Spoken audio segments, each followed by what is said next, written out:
इस्लाम जिंदा होता है हर करबला के वास्ते।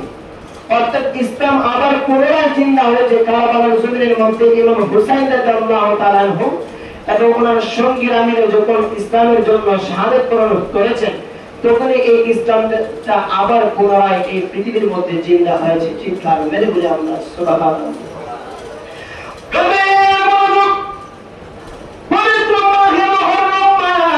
এই মাসের মধ্যে কারবালার জমিনের মধ্যে 10 মুহররমের মধ্যে যাকে ইয়াউমে আশুরা বলা হয়, ইয়াউমে আশুরার মধ্যে আপনি আমি জানি কারবালার জমিনের মধ্যে নবীর কলিজার টুকরা নাতি ইমাম হুসাইন কেউ দুনিয়ার কোন সাধারণ ইমাম হুসাইন নয়, এই ইমাম হাসান এবং হুসাইন আমার আপনার নবী বলেন দুনিয়ার কোন সাধারণ কোন নাম এবং হাসান এবং হুসাইন নয়, এই দুইটা নাম হলো জান্নাতি নাম।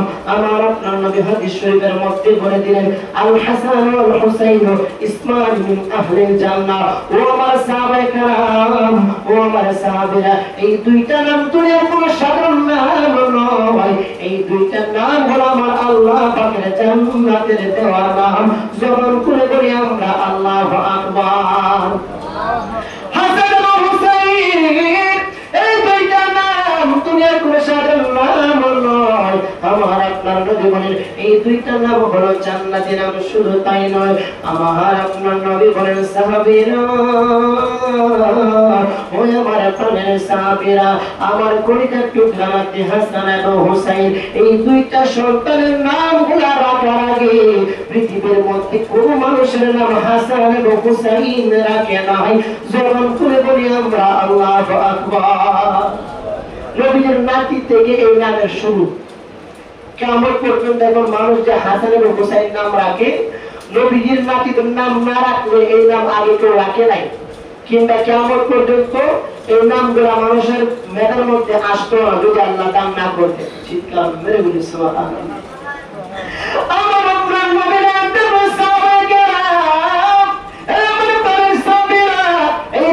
নাম হইল জান্নাতি নাম।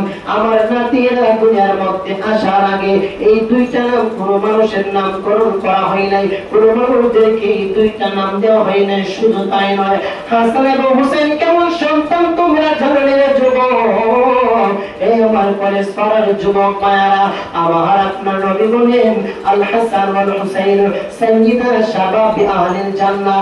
হাসরের ময়দানে ওই জান্নাতের মধ্যে যে মানুষগুলা প্রবেশ করবে প্রত্যেকটা মানুষদের জান্নাতের মধ্যে যুবকদের সরদার থাকবেন হাসান এবং হুসাইন। জবান খুলে বলি আমরা আল্লাহু আকবার। কারবালাতে হুসাইনের শহীদ নবীজি জাহার নানা, নবীজি জাহার নানা, এ জিদের প্রশংসা করলে, এ জিদের প্রশংসা করলে ঈমান তাতে পারে না। কথা বলেন ঠিক না? আমার দেশের মধ্যে এমন কিছু আলেম আছে যাদের বলে থাকে ইয়াজিদের নামের সঙ্গে অনেকে রহমতুল্লাহি আলাইহি বলে, ইয়াজিদকে অনেকে দোষ দিতে চায় না, অথচ নবীর কলিজার টুকরা নাতি, যেই নাতির জন্য আমার নবী সন্ধ্যেবার কান্না বারাক করেছে, যেই নাতির জন্য আমার নবীজি নিজের আপন সন্তানকে আল্লাহর রাস্তার মধ্যে কুরবান দিয়ে দিয়েছেন। এই ইয়াজিদ, দুষ্ট ইয়াজিদ, কাফির ইয়াজিদ ইমাম হুসাইনকে শাহাদাত বরণ করেছে হুকুম দেওয়ার মাধ্যমে।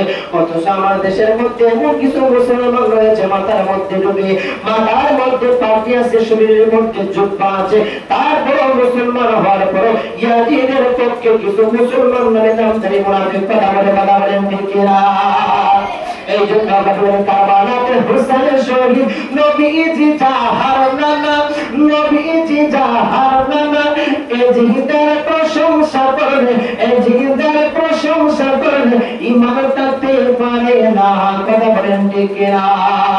যাদের নাম মসজিদে পড়ে, যাদের নাম পড়ে মাদ্রাসায়, ইমাম পড়েন জুমার খুতবায়, ইমাম পড়েন জুমার খুতবায়, মুনাফিকরা শুনে না।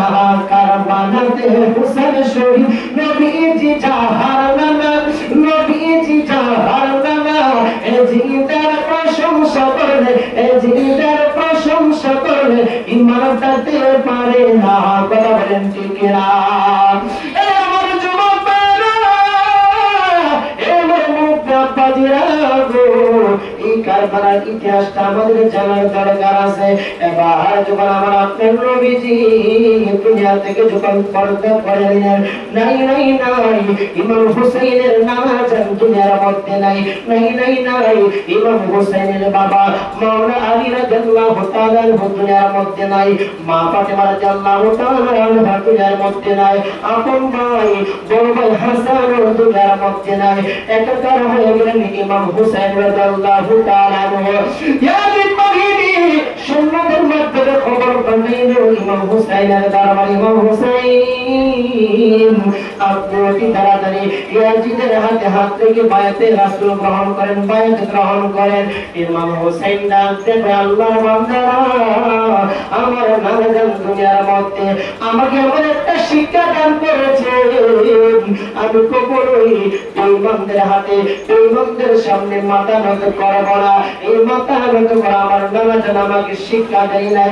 এই কথা ইমাম হুসাইন বলার পর ইমাম হুসাইন মনে মনে চিন্তা করলেন, ইয়াজিদ তো দুষ্ট ব্যক্তি, ইয়াজিদ তো শয়তানের অনুসারী, ইয়াজিদ অবশ্যই ওনাকে অনেক চেষ্টা করবে, অবাধ্য করবে, বাধ্য করবে বায়াত হওয়ার জন্য, অনেক তার ক্ষমতা তার উপরে প্রভাব খাটাবে। এই জন্য ইমাম হুসাইন ডাকতে পরিবারের মানুষ, এই আমার আলে আওলাদ, আমরা এই মদিনার মধ্যে থাকবো না, মদিনা থেকে আমরা মক্কার মধ্যে আমরা সফর দিয়ে দিব, মক্কার মধ্যে আমরা চলে যাব। ইমাম হুসাইন ইয়াজিদের সঙ্গে যুদ্ধ না করার জন্য, আহলে বাইতকে বাঁচানোর জন্য, আলে আওলাদকে যুদ্ধ থেকে বাঁচানোর জন্য ইমাম হুসাইন নবীর মহব্বত অন্তরের মধ্যে নিয়ে মক্কার মধ্যে চলে যায়, যাতে ইয়াজিদের সঙ্গে যুদ্ধ গঠন না করা হয়। চিৎকার করে বলে আমরা আল্লাহু আকবার। এবার ইমাম হুসাইন যখন মক্কার মধ্যে চলে যায়, এইদিকে কুফাবাসীরা ইমাম হুসাইনের দরবারে বারবার চিঠি লেগে, ইমাম হুসাইন আপনি আমাদের কুফার মধ্যে আসেন, আমরা সবাই আপনার অপেক্ষায় বসে রইলাম। আপনি ইমাম হুসাইন যদি আসেন কুফার মধ্যে, আমরা মানুষগুলা আপনার হাতের মধ্যে হাত রেখে বায়াতে রাসূল গ্রহণ করব। একটা নয়, দুইটা নয়, অসংখ্য চিঠিগুলা লেখার পরে ইমাম হুসাইনের দরবারে পাঠানো হয়েছে। এবার ইমাম হুসাইন চিঠিগুলা হাতের মধ্যে নেওয়ার পরে ইমাম হুসাইন চিন্তা করে, আমি কি করব? কুফাবাসীগুলো আমাকে বারবার চিঠি লিখতেছে কুফার মধ্যে যাওয়ার জন্য। আবার এই কুফার চিঠির মধ্যে লেখা হয়েছে, ইমাম হুসাইন আপনি যদি কুফার মধ্যে না আসেন, আমরা যদি আপনার হাতের মধ্যে হাত না রেখে আমরা যদি বায়াতে রাসূল গ্রহণ না করতে পারি, ইয়াজিদের হাতে যে আমরা বায়াতে রাসূল গ্রহণ করার আগে হাসরের ময়দানে আপনার নানার সামনে আমরা সবাই আপনার বিরুদ্ধে বিচার নালিশ করাবো। চিৎকার করে বলি আমরা নাউজুবিল্লাহ। কুফাবাসীরা কি সুন্দর চিঠি লিখছে যে আপনি আসেন, যদি না আসেন আর আমরা যদি বেঈমানের হাতে হাত রেখে বায়াত রাসূল গ্রহণ করে আমরা যদি সবাই বেঈমান হয়ে যাই, তাহলে হাসরের ময়দানে আপনার বিরুদ্ধে আমরা নালিশ করবো আল্লাহর দরবারে, আপনার নারাদারের সামনে। কারণ আপনাকে আমরা দাওয়াত করেছিলাম আমাদের কাছে আসার জন্য, আমরা সঠিক রাস্তায় আপনার হাতে হাত রেখে বায়াতে রাসূল গ্রহণ করে সঠিক রাস্তায় চলার জন্য, কিন্তু আপনি আমাদের কাছে না আসার কারণে আমরা ইয়াজিদের হাতে হাত রেখে আমরা বায়াতে রাসূল গ্রহণ করেছি। চিৎকার মেরে বলে আমরা নাউজুবিল্লাহ। আমার ইমাম হুসাইন চিন্তার মধ্যে ইমাম হুসাইন উনি চিন্তার মধ্যে পড়ে গেলেন, এবার আমি কি করব? ইমাম হুসেন মুরব্বিদেরকে ডাকতে বলে, মুরব্বিগণ, এই কুফাবাসী তো আমার কাছে চিঠি লিখেছে, তারা নাকি আমার জন্য অপেক্ষা করতেছে যাওয়ার জন্য। মুরব্বিগণ ডাকতে হুসাইন, ও হুসাইন, কুফাবাসীদের চিঠির লেখার ধরন ভালো, কিন্তু তাদের তরবারি চালানোর ধরনটা বেশি ভালো না। জবান খুলে বলি আমরা আল্লাহু আকবার। সমাজের মধ্যে দেখবেন যুবকরা এটা জানে না, বুঝে না, মুরব্বিরা দেখলেও বুঝতে পারে, কথা বলে ঠিক কিনা? এই জন্য বলে যে কোরআন সাল বাতে বলে। এই জন্য কোন কাজ কর্ম করতে গেলে মুরব্বিদের সঙ্গে পরামর্শ করা সাহাবায়ে কেরামদের সুন্নাত। সুবহানাল্লাহ।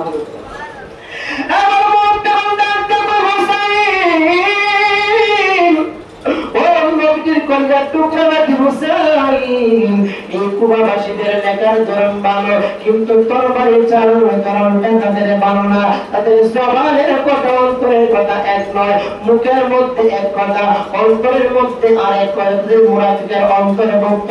এবার ইমাম হুসাইনকে মুরব্বিগণ পরামর্শ দেন, ইমাম হুসাইন, ও আমাদের হুসাইন, একটা কাজ তুমি করতে পারো, তোমার পক্ষ থেকে একজন প্রতিনিধি তুমি কুফার মধ্যে পাঠাতে পারো।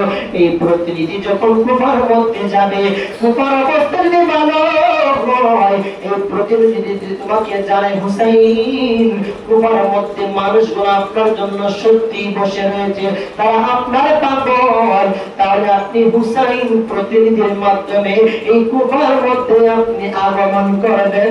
জবান খুলে বলে আমরা আল্লাহু আকবার।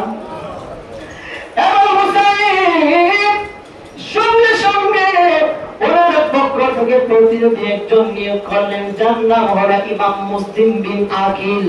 এই মুসলিমকে ডাক দেবেন, হোসাইন বলতেছে, মুসলিম, আপনি আমার পক্ষ থেকে প্রতিনিধি হিসাবে কুফার মধ্যে যাবেন। এই কুফার মধ্যে যাওয়ার পর কুফার যদি অবস্থা ভালো হয়, আপনি জানালেই আমি কুফার মধ্যে যাব, আর যদি কুফার অবস্থা ভালো না হয়, আমি হুসাইন কুফার মধ্যে যাব না। যেই মাত্র ইমাম মুসলিম বিন আকিল রাদিয়াল্লাহু তাআলা দাঁড়াইলেন, ওনার দুইটা সন্তান ছিল, এই সন্তানগুলোর মা দুনিয়ার মধ্যে নাই। একজনের নাম হলো ইব্রাহিম, আরেকজনের নাম হলো মুহাম্মদ। দুইটা ছোট সন্তান দেখে, বাবা গো, ওই আমাদের প্রাণের বাবা, এই দুনিয়ার মধ্যে তো আমাদের মা নাই, আমরা তো দুইটা ভাই তিন সন্তান, আপনি বাবা ছাড়া দুনিয়ার মধ্যে আমাদের কেউ নাই। বাবা গো, আপনি যদি কুফার মধ্যে চলে যান, আমরা দুইটা ভাইও আপনার সঙ্গে কুফার মধ্যে যেতে চাই। জবান খুলে বলি আমরা আল্লাহু আকবার। এবার ইমাম মুসলিম দুইটা সন্তান সাথে নিয়ে উনি সফর করলেন কুফার মধ্যে যাওয়ার জন্য। এবার ইমাম মুসলিম যেই মাত্র কুফার মধ্যে আগমন করলেন, অসংখ্য মানুষ, শত শত হাজার হাজার মানুষ দাঁড়িয়ে রয়েছে ইমাম মুসলিম বিন আকিলকে তারা রিসিভ করার জন্য, দাওয়াতি মেহমানকে রিসিভ করার জন্য। যেই মাত্র মুসলিম বিন আকিল কুফার মধ্যে প্রবেশ করলেন, মানুষগুলো আহলান সাহলান মারহাবা বলে সকল মানুষগুলো মুসলিমকে বুকের মধ্যে আঁকড়ে নিলেন, এবং একজন নয়, দুইজন নয়, একদিনের সঙ্গে সঙ্গে 40,000 মুসলমান ইমাম মুসলিমের হাতের মধ্যে হাত রেখে বায়াতে রাসূল গ্রহণ করে নিলেন। চিৎকার করে বলে আমরা আল্লাহু আকবার। কয়জন? 40,000, একজন নয়, দুইজন নয়। আজকে আমার সঙ্গীর বিকলে সরের জমিনে 40,000 মানুষ আমার পক্ষে থাকে, আমার মনের গোটা গাওয়ার ভিতর আমার উপরে কোনো ব্যক্তি আর ক্ষমতা চালাতে পারবে না। কথা বলেন ঠিক কিনা? এবার মুসলিম 40,000 শূন্য হওয়ার পর 40,000 মানুষ যখন বায়াতে রাসূল গ্রহণ করেন, ইমাম মুসলিম অসংখ্য আনন্দিত, খুশি উদযাপন করতেছেন। ইমাম মুসলিম আবার আশার নামাজ পড়ার পর মনে মনে চিন্তা করে, এবার আমি ইমাম হুসাইনের দরবারে একটা চিঠি লিখবো। ইমাম হুসাইন, কুফার মানুষগুলো অসংখ্য ভালো মানুষ, এই মানুষগুলো আপনার জন্য বসে রয়েছে। ইমাম মুসলিম হুসাইন আমার হাতের মধ্যে একজন নয়, দুইজন নয়, আমি আসার পরে আমার হাতের মধ্যে হাত রেখে 40,000 মানুষ বায়াতে রাসূল গ্রহণ করেছেন। জবান খুলে বলি আমরা আল্লাহু আকবার। এবার ইমাম মুসলিম যেই মাত্র ইমাম হুসাইনের দরবারে এই চিঠিটা যেই মাত্র পাঠালেন, ইমাম হুসাইন আসার জন্য কুফার অবস্থা অসংখ্য ভালো। এবার ইমাম হোসেন যেই মাত্র চিঠিটা পাইলেন, মনে মনে চিন্তা করে, আগামীকাল রাতের বেলা আমি মক্কা থেকে আমি এই কুবার মধ্যে রওনা হব, কুবার মধ্যে যাব, এই মানুষগুলোকে আমার নানা ইসলামের মধ্যে আমি আনবো, মানুষগুলোকে আমি ইহদিনাস সিরাতাল মুস্তাকিমের রাস্তার মধ্যে আনবো। যেই মাত্র ইমাম হুসাইন উনি সন্তুষ্ট হইলেন, খুশি হইলেন, সকল পরিবারের মানুষদেরকে বললেন, তোমরা যা যার যা অবস্থান রয়েছে অবস্থান থেকে সব কিছু তোমরা নিয়ে তৈরি হয়ে যাও, আগামীকাল আমি কুবার মধ্যে রওনা হব। ওইদিকে ইয়াজিদ যখন এই খবরটা পাইল, কুবার মধ্যে কুবার মানুষগুলা ইমাম মুসলিমের হাতের মধ্যে হাত রেখে 40 সালের মুসলমান বায়াতে রাসূল গ্রহণ করেছেন। এবার ইয়াজিদের মাথাটা নষ্ট হয়ে যায়। ইয়াজিদের সঙ্গে সঙ্গে কুবার মধ্যে গভর্নর ছিল, যার নাম ছিল ইবনে জিয়াদ। ইবনে জিয়াদকে একটা চিঠি লিখলো, ও ইবনে জিয়াদ, ইমাম হুসাইনের দরবার থেকে যে প্রতিনিধি মুসলিম বিন আকিল এসেছে তাকে অতি শীঘ্রই তুমি গ্রেফতার করা লাগবে, অতি শীঘ্রই তুমি তাকে গ্রেফতার করা লাগবে। ইমাম হুসাইন যেন কোনোভাবে কুবার মধ্যে প্রবেশ না করতে পারে। কুবার মানুষগুলো যারা আহলে বায়াতের দরবারে, আহলে বায়াতের হাতের মধ্যে হাত থেকে যারা বায়াত রাসূল গ্রহণ করেছেন, প্রত্যেকটা মানুষদেরকে বলে দেন তারা যেন বায়াত রাসূল প্রত্যাখ্যান করে। যদি যারা বায়াত রাসূল প্রত্যাখ্যান না করে, ইবনে জিয়াদ বলতেছে প্রত্যেকটা মানুষের দেহ থেকে আমি তার গর্দানটা আলাদা করে নিব। চিৎকার করে বলে আমরা নাউজুবিল্লাহ। ইবনে জিয়াদের এই হুঙ্কার শুনে কুরাইশ সবাই বাঘ থেকে বিদায় হয়ে গেছে। কি হয়েছে? বিদায় পরিণত। প্রথম ছিল বাঘ। যখন সবাই ইবনে জিয়াদের দাওয়া মারছে, এই কাফেরের দাওয়াটা পাওয়ার সাথে সাথে কুফার মানুষ সবাই বিদায় হয়ে গেছে। ইমাম মুসলিমকে ছেড়ে দিয়ে একজন নয়, দুইজন নয়, একসঙ্গে সঙ্গে আস্তে আস্তে প্রত্যেকটা ওয়াক্তে নামাজের মধ্যে মুসল্লিগণ কমতে কমতে ফজরের সময় দেখা যায় ইমাম মুসলিম বিরাগিন যখন নামাজে দাঁড়াইলেন, পিছন দিকে দেখতেছেন একটা মুসলিম মানুষও নামাজের মধ্যে নাই। চিৎকার করে বলে আমরা নাউজুবিল্লাহ। একটা মানুষও মসজিদের মধ্যে নাই। মুসলিমগণ সবাই ইবনে জিয়াদের ভয়ে সবাই পালিয়ে গিয়েছে। চিৎকার মেরে বলে আমরা নাউজুবিল্লাহ। এই জায়গার মধ্যে অসংখ্য ইতিহাস রয়েছে। এবং মুসলিম বিন আকিলের পক্ষ থেকে যাওয়ার জন্য সকল মানুষ যারা বায়াত রাসূল গ্রহণ করেছিল তাদেরকে ইমাম মুসলিম থেকে ফিরিয়ে আনার জন্য ইবনে জিয়াদ কি করলো, এলাকার সকল মুরব্বী যারা প্রবীণ মুরব্বী ছিল তাদেরকে একটা ছাদের মধ্যে নিয়ে বলতেছে, তোমাদের সন্তানদেরকে বলো তারা যেন ফিরিয়ে যায়, বাড়ির মধ্যে ফিরে যায়, রাজপ্রাসাদের মধ্যে তারা যেইভাবে আক্রমণ করতেছে তারা যেন ফিরে যায়। যদি না যায় তাহলে তোমরা প্রত্যেকটা মানুষদেরকে আমরা ছাদ থেকে তোমাদের দেহ থেকে মাথাটা আলাদা করে করে আমরা ছাদ থেকে জমিনের মধ্যে ফেলে দেবো। চিৎকার মেরে বলে আমরা নাউজুবিল্লাহ।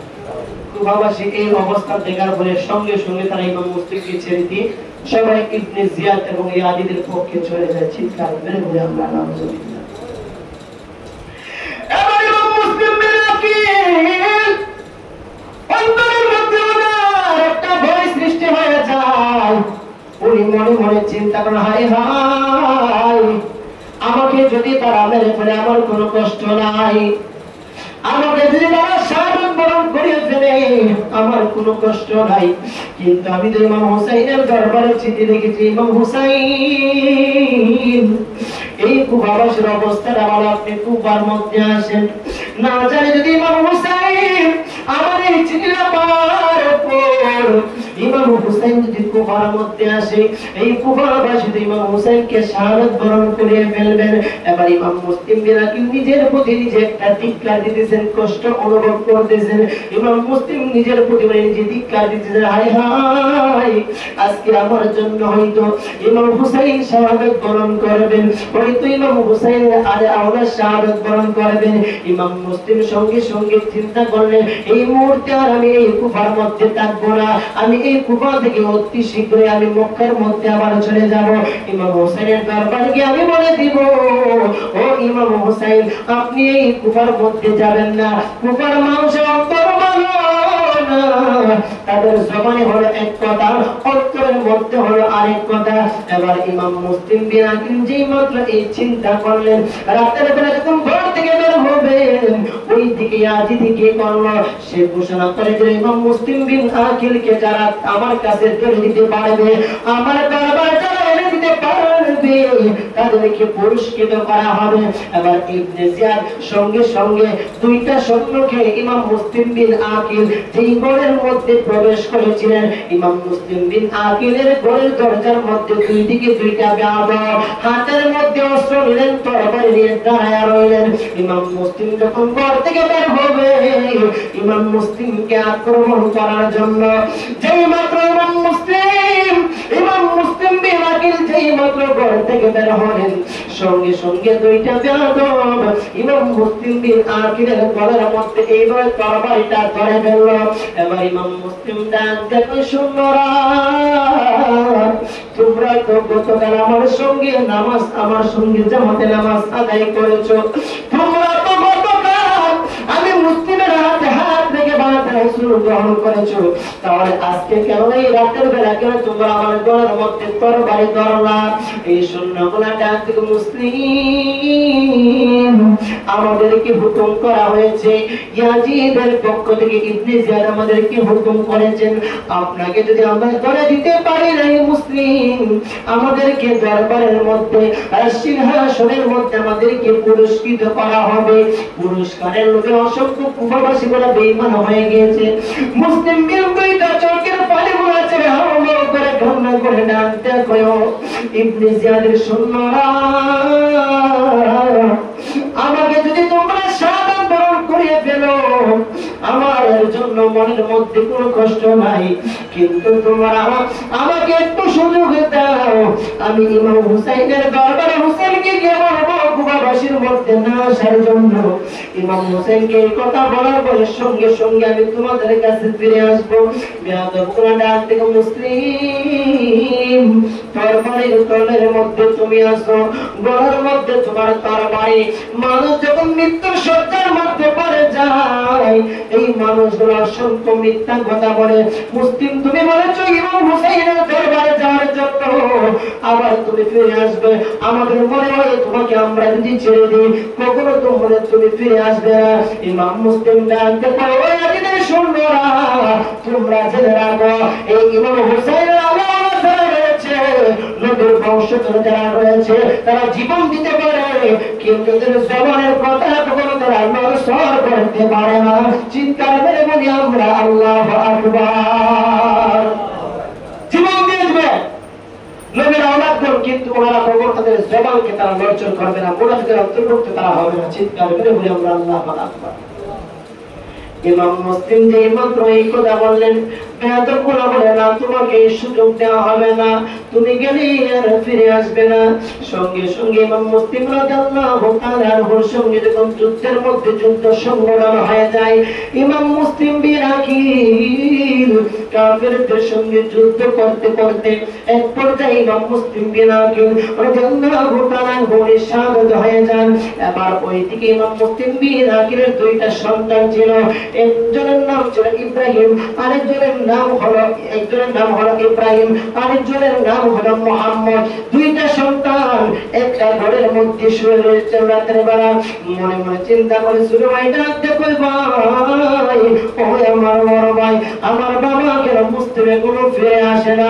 হঠাৎ করে একজন ব্যক্তি কুমার একজন আহলে বায়াতের প্রেমিক একজন মহিলা ডাক থেকে, সন্তানেরা ও নবী পরিবারের সন্তানেরা, তোমাদের বাবা মুসলিমকে ইবনে জিয়াদের সুন্দর আত্মার আগে শাহাদাত বরণ করিয়ে ফেলেছে। এবার সন্তানগুলোর মধ্যে হাওমাও করে একটা আহাজারি শুরু হয়ে যায়, কান্নার মধ্যে বাচ্চাগুলো অস্থির হয়ে যায়।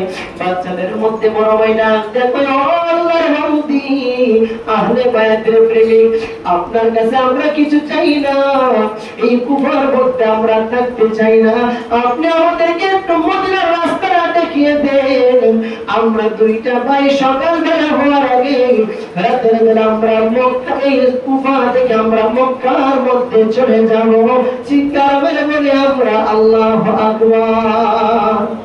কিছু হুজুর আছে বলে ইমাম হুসাইন কারবালার জমিনে গিয়েছিলেন যুদ্ধ করার জন্য। চিৎকার করে বলি আমরা নাউজুবিল্লাহ।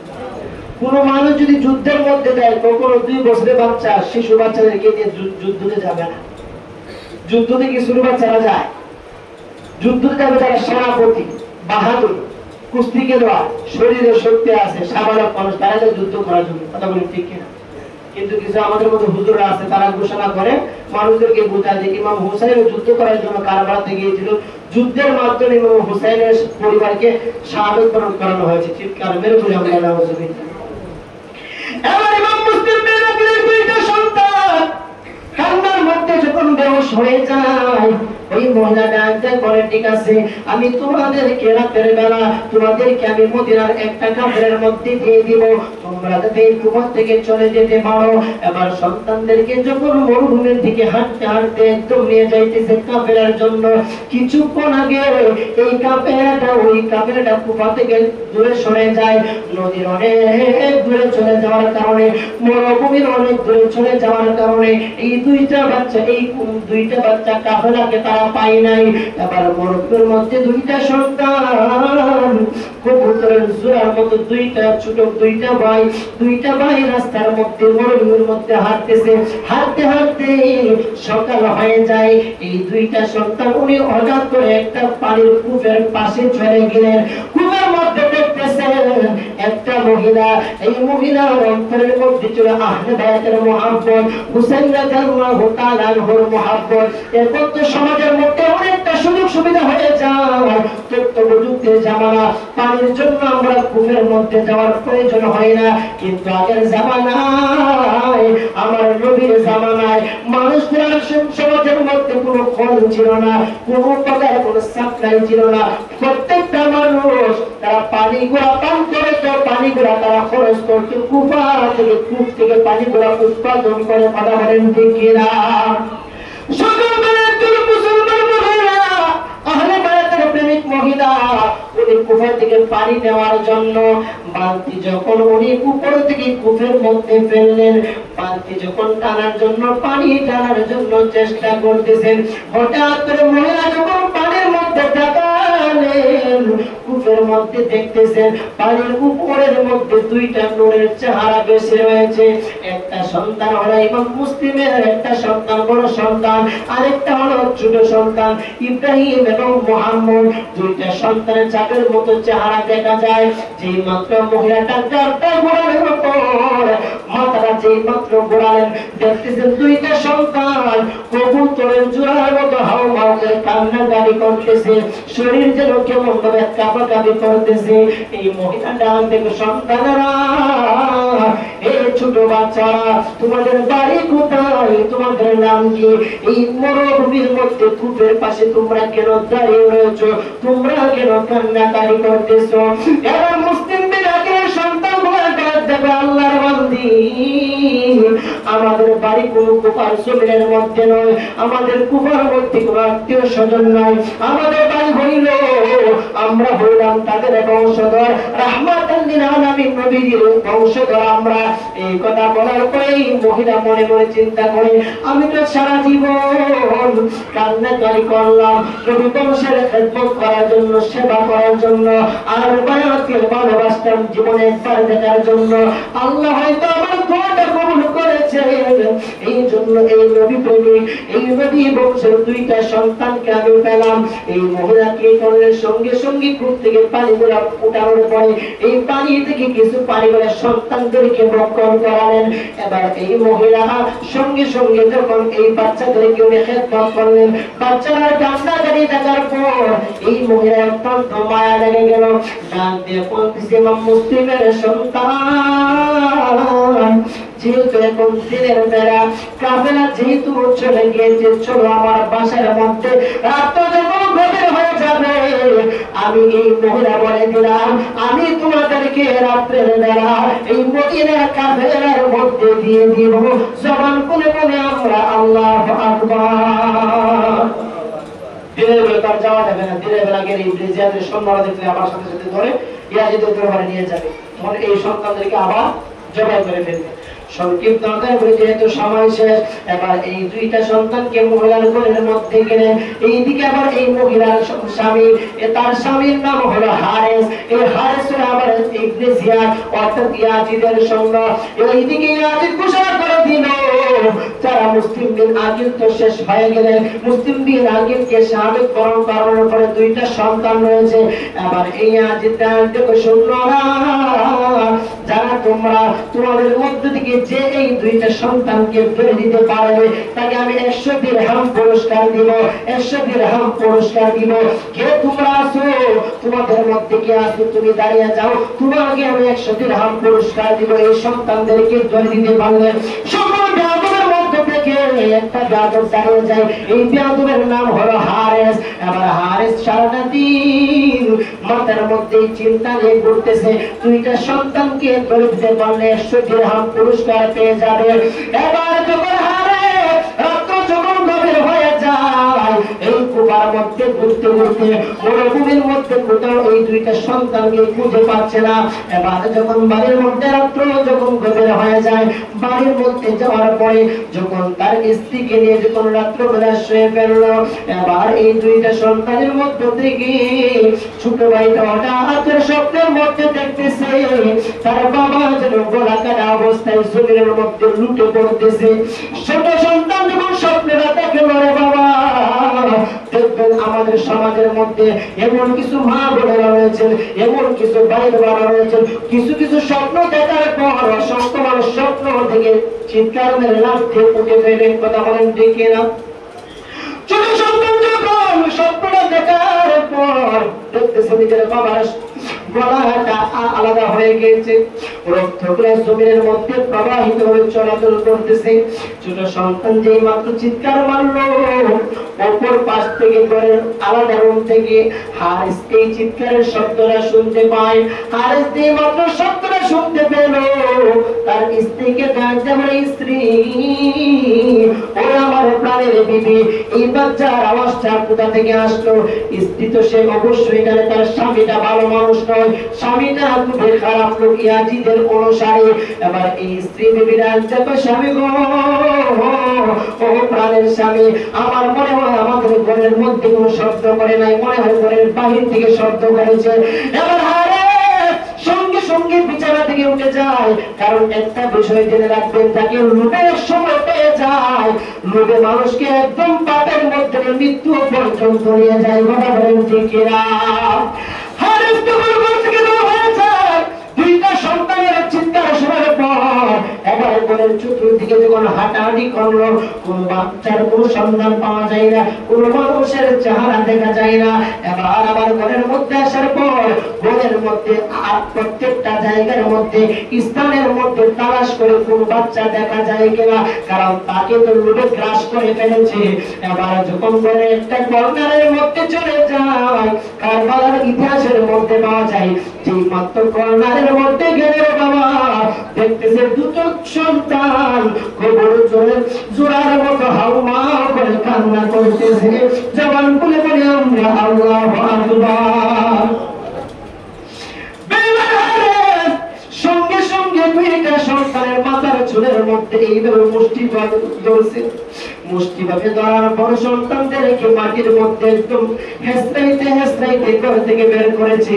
এইদিকে তার বিবি আহলে বায়াতের প্রেমিক মুসলমান মহিলা সঙ্গে সঙ্গে স্বামীর পায়ের মধ্যে লুটে পড়ে, গান করবে, স্বামী গো, ও আমার প্রাণের স্বামী, এই দুইটা সন্তানকে আপনি মারবেন না, এই দুইটা সন্তানকে আপনি আজিদের দরবারের মধ্যে নিয়ে যাবেন না।